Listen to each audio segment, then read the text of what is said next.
Gayatri college Sanchore के online class में आप सभी विद्यार्थियों का स्वागत है। नमस्कार।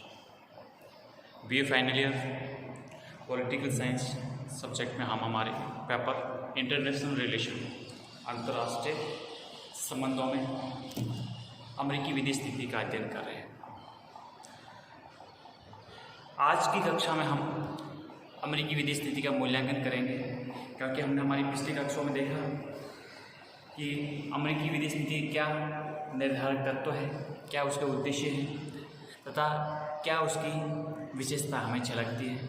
ये सब अध्ययन करने के बाद में आज उसका एवोल्यूशन करेंगे, एक प्रकार का एस्टिमेट देखते हैं कि किस प्रकार से अमेरिकी नीति समय के साथ कभी आइसोलेट, कभी इंटरफेयर, अलग अलग प्रकार की जो विदेश नीति दिखाई देती है अलग अलग स्वरूप में, शीत युद्ध के दौरान, फिर बाद में आफ्टर 90 के बाद में देखते हैं यूनिपोलर वर्ल्ड में, फिर विशेषकर 21वीं शताब्दी की शुरुआती जो 2 दशक हैं इसमें किस प्रकार से इनकी नीति रही है, और फिर अंत में देखेंगे वर्तमान में ट्रंप की जो विदेश नीति है अमेरिकन फर्स्ट या जो संरक्षणवाद की नीति पर, और जो चीन और अमेरिका के मध्य ट्रेड वॉर है उसके संबंध में हम डिस्कशन करेंगे।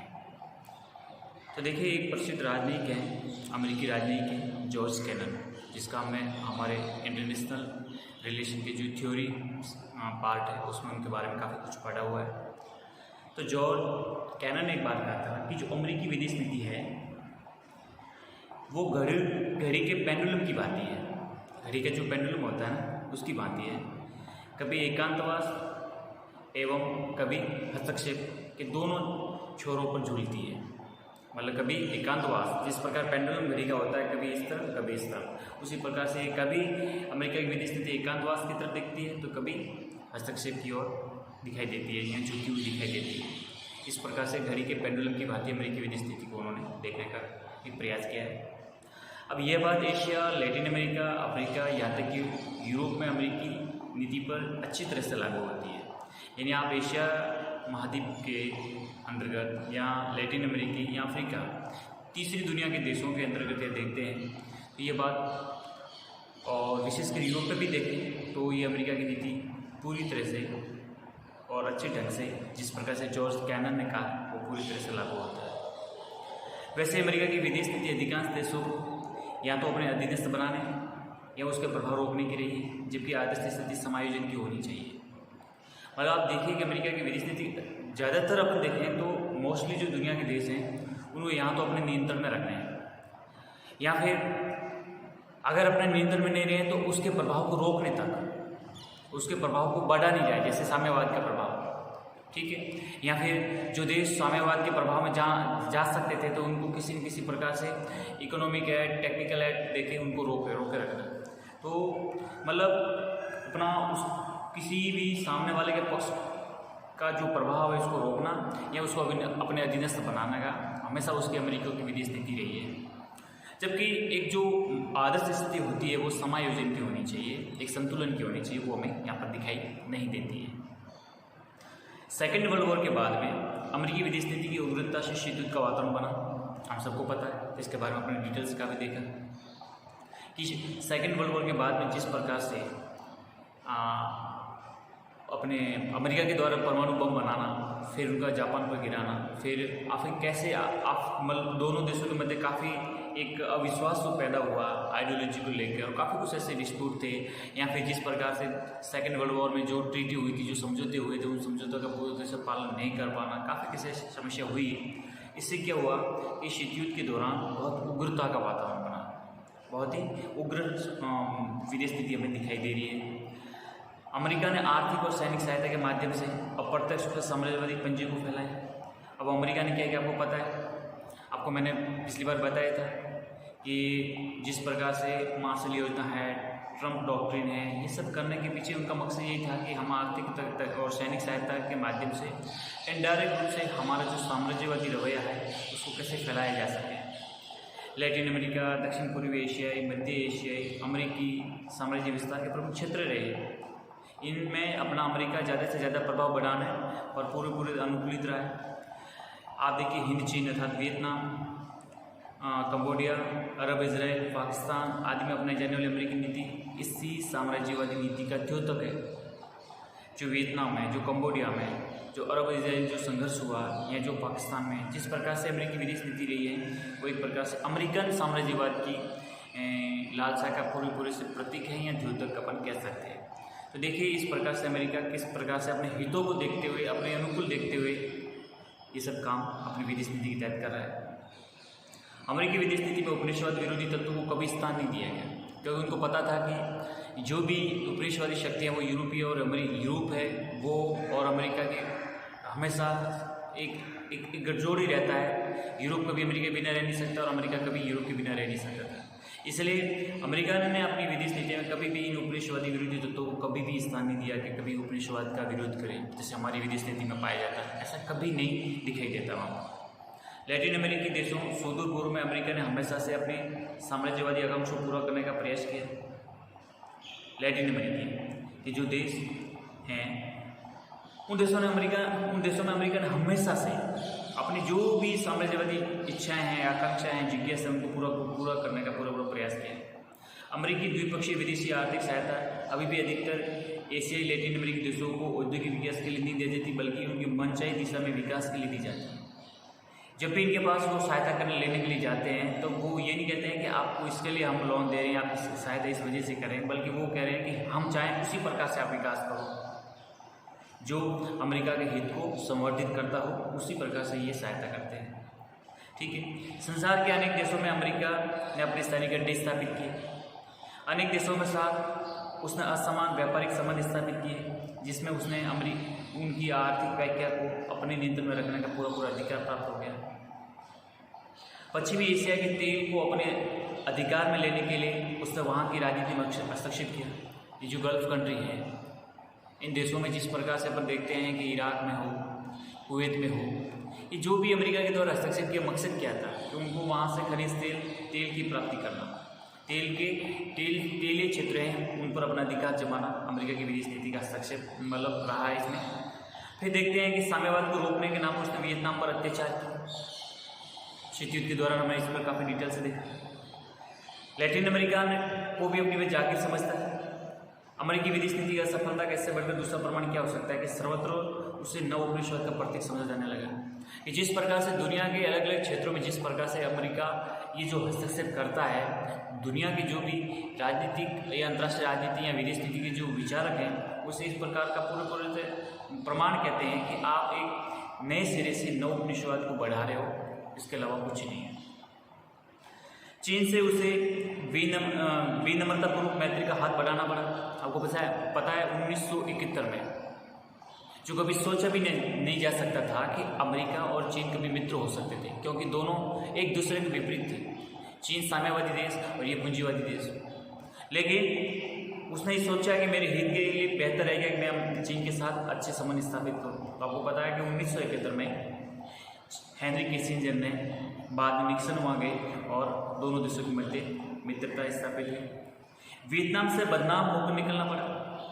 आज तक ये कहा जाता था कि अमेरिका है वो कहीं नहीं हारता, कहीं नहीं झुकता, लेकिन वियतनाम में जब वहाँ से निकला तो उसकी मजबूरी थी न कि जीत कर। एक प्रकार से कहा जाए स्पष्ट शब्दों में अगर कोई नहीं कहे, लेकिन वास्तव में ये था कि अमेरिका यहाँ से हार का मुँह देखकर निकलता जा रहा था। मजबूरी हो गई थी कि यहाँ से अब निकले। फिर आप देखा होगा कि पाकिस्तान को ज़्यादा से ज़्यादा शस्त्र देकर वो भारत से भी नाराजगी बोल लेता है। ईरान ने अमेरिकी राजनयिकों को 444 दिन तक बंदी बनाए रखा। अफगानिस्तान सोवियत संघ के प्रभाव क्षेत्र से चला गया। कंपोचिया साम्यवादी बन गया। नाटो में दरार पड़ने लगी और उनके पुराने साथी भी इस नीति से उठकर अमेरिकी चंगुल से निकलने का प्रयास करने लगे। रीगन प्रशासन की नीति ने नवशीत युद्ध व शस्त्रों की होड़ को जन्म दिया। रीगन की जो अंतरिक्ष युद्ध या स्टार वार की योजना दुनिया को आतंकित करती रही। ग्रेनेडा पर नृशंस या नरजातीय आक्रमण पड़ोसी लैटिन अमेरिकी देशों को हमेशा चौंकाता रहा। निकारागुआ, अल सल्वाडोर और हैती के आंतरिक मामलों में जो हस्तक्षेप अमेरिका ने किया, इससे अमेरिका की छवि को हमेशा के लिए कलंकित किया। ये अमेरिका के लिए हमेशा के लिए दाग रही। इस प्रकार का अमेरिका ने जो कदम उठाया बिल्कुल अनुपयुक्त था, ऐसा नहीं उठाना था। ये उसकी विदेश नीति को कुछ असफलता की ओर बढ़ाता है। राष्ट्रपति जॉर्ज बुश ने जो सीनियर थे वो जनवरी 1992 में ऑस्ट्रेलिया, सिंगापुर, दक्षिण कोरिया और जापान की यात्रा की। सिंगापुर को छोड़कर शेष देशों में उनके विरुद्ध जबरदस्त तरीके से प्रदर्शन किया। ऑस्ट्रेलिया के प्रधानमंत्री पॉल कीटिंग ने अमेरिकी व्यापार नीति की आलोचना की और कहा कि अमेरिका विश्व में गुटबाजी बढ़ा रहा है। यदि अमेरिका अपनी आर्थिक नीति नहीं बदलेगा तो विश्व 3 दौड़ों अमेरिकी, यूरोपीय और जापानी में बंटकर रह जाएगा। जापान में रूस ने जापान की व्यापार नीति की आलोचना भी की। तो समझ रहे हैं यहाँ पर अमेरिका अलग थलग पड़ रहा है आफ्टर ये कोल्ड वॉर के बाद में। बुश प्रशासन पूरी दुनिया पर अपनी राजनीतिक और आर्थिक नीतियाँ थोपने पर खुद आम बात। अमेरिका के लिए नई विश्व व्यवस्था का मतलब गैर अमेरिकी दुनिया को अमेरिकी माल का बाजार या आर्थिक उपनिवेश बनाना। मतलब जिस प्रकार से जॉर्ज बुश ने जो अपनी नई विश्व व्यवस्था की स्थापना पर बल दिया, उसका मकसद यही था कि जो भी उत्पादन प्रणाली हो या जो मार्केट हो या जो माल का बाजार है, वो सब कुछ अमेरिकी हितों के अनुकूल हो तथा आर्थिक उपनिवेश नई सिरे से बनाने की ओर अग्रसर थे। इसलिए इसका तीसरी दुनिया के देशों ने जबरदस्त तरीके से विरोध किया कि नहीं, ये हमारे हितों के खिलाफ है, ये अमेरिकी हितों के अनुकूल है और हम दोबारा से हम उपनिवेशवाद या उनके गुलाम नहीं बन सकते। सोवियत संघ की विघटन, उसके साथ शीत युद्ध की समाप्ति और इराक पर विजय के बाद बुश और क्लिंटन प्रशासन की जो अति महत्वाकांक्षाएं अमेरिका को पूरे विश्व का ठेकेदार या चौधरी या काजी या मानवाधिकार का स्वयंभू रक्षक बनने के लिए उकसाने लगे। कि जो घटनाएं घटित हुई कि यूएसएसआर का पतन हो गया, शीत युद्ध खत्म हो गया और जिस प्रकार से उसने इराक पर विजय प्राप्त की, तो ये जो सीनियर बुश और बिल क्लिंटन का जो राष्ट्रपति का कार्यकाल है, ये उनको ऐसा लगा था कि बस दुनिया में हैं तो हम ही हैं। पूरी दुनिया में चौधराहट, ठेकेदारी और स्वयंभू रक्षक बनने का, मानवाधिकार के नाम पर इंटरफेयर करने का, ये सब प्रवृत्तियाँ अमेरिका को बस अपनाने लगे।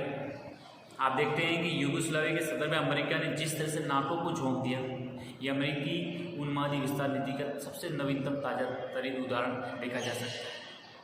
अमेरिका मतलब अपने आप को बस बेकाबू स्थिति वाले में खड़ा है कि बस मैं हूँ, मेरे सामने किसी प्रकार की किसी शक्ति की कोई औचित्य नहीं है।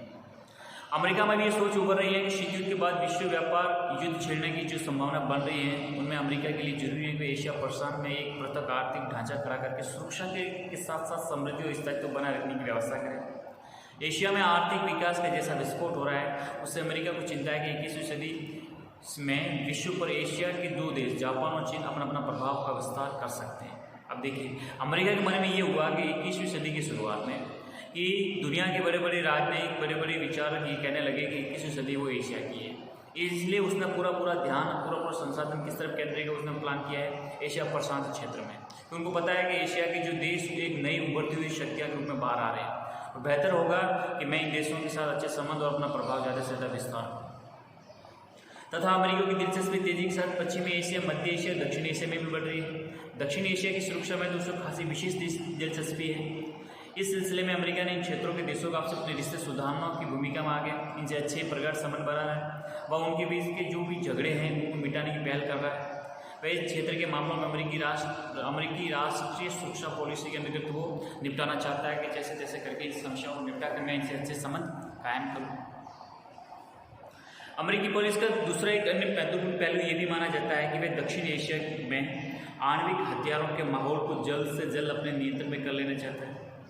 कि जो भी दक्षिण एशियाई है जो क्षेत्र है, वहाँ पर जिस प्रकार से परमाणु हथियारों को लेकर जो एक माहौल बनता जा रहा है या उसमें तीव्रता जो आ रही है, उस पर अपना व्यवस्थित नियंत्रण स्थापित करके इसको संतुलित करना चाहता है तथा अपने लिए इस्तेमाल करने के लिए जल्दी में है उसी राजनीतिक ढांचे के मुताबिक उसको ढालना है ताकि उस क्षेत्र के देशों के मध्य आर्थिक आदान प्रदान होता रहे, अमेरिका जैसा चाहे उनका इस्तेमाल कर सके। असल में अमेरिका बहुत आगे की सोच रहा है। वह इस क्षेत्र के तमाम प्राकृतिक संसाधन, ऊर्जा के क्षेत्रों पर अधिकार जमाने की फिराक में है। अमेरिका की कोशिश ये भी है कि वहाँ पर जो सुरक्षा इंतजाम है, सुरक्षा इंतजामों को लेकर वह क्षेत्र का भूसामरिक नक्शा बदल देना चाहता है। इराक में सद्दाम के जाने से पहले अमेरिकी सुरक्षा के मामले पर 4 देशों को खास मानता था। ये देश उसके लिए कुछ भी करने को तैयार थे, तुर्की, इजराइल, सऊदी अरब और पाकिस्तान। ये 4 देश थे जहाँ अमेरिकी सुरक्षा एजेंसी अपने हिसाब से काम कर सकती थी। यहीं से अमेरिका पश्चिमी एशिया और खाड़ी देशों की सुरक्षा पर नज़र रख सकता था और यहाँ रख रहा था। यहीं से वे इन देशों को मार्गदर्शन भी दे रहा था। सीरिया, ईरान, इराक वगैरह को भी दबा कर रखा था इसने। जो उसकी प्रभुता को नहीं मान रहे थे, उसके लिए चुनौती बनकर उभरे थे, उनको भी दबाने की कोशिश यहीं से हो रही थी। अब इराक, अफगानिस्तान कुल मिलाकर अमेरिकी सेना के प्रभाव में है। कजाकिस्तान, उज्बेकिस्तान नाटो के शांति करार के अंतर्गत बंधे हुए हैं। जाहिर है कि अमेरिका मिस्र से लेकर तुर्की तक, उत्तर में और दक्षिण पूर्व में फिलीपींस तक अपनी सुरक्षा का जाल फैलाकर वे अपना दबदबा बनाए रखना चाहता है, दबदबा कायम रखना चाहता है। ठीक है, यही वजह है कि अमेरिका ने सैनिक तैनाती को लेकर ज़्यादातर दक्षिण और दक्षिण पूर्वी एशिया के देशों के साथ उसने करार किया, संधि की। उन देशों में बांग्लादेश भी शामिल है। आने वाले समय में नेपाल के साथ भी कुछ इस तरह की व्यवस्था हो सकती है।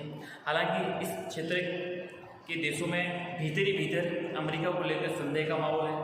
अंदर ही अंदर भी इसकी आलोचना भी करते हैं, लेकिन चुपचाप अमेरिकी दखल को मान लेते हैं।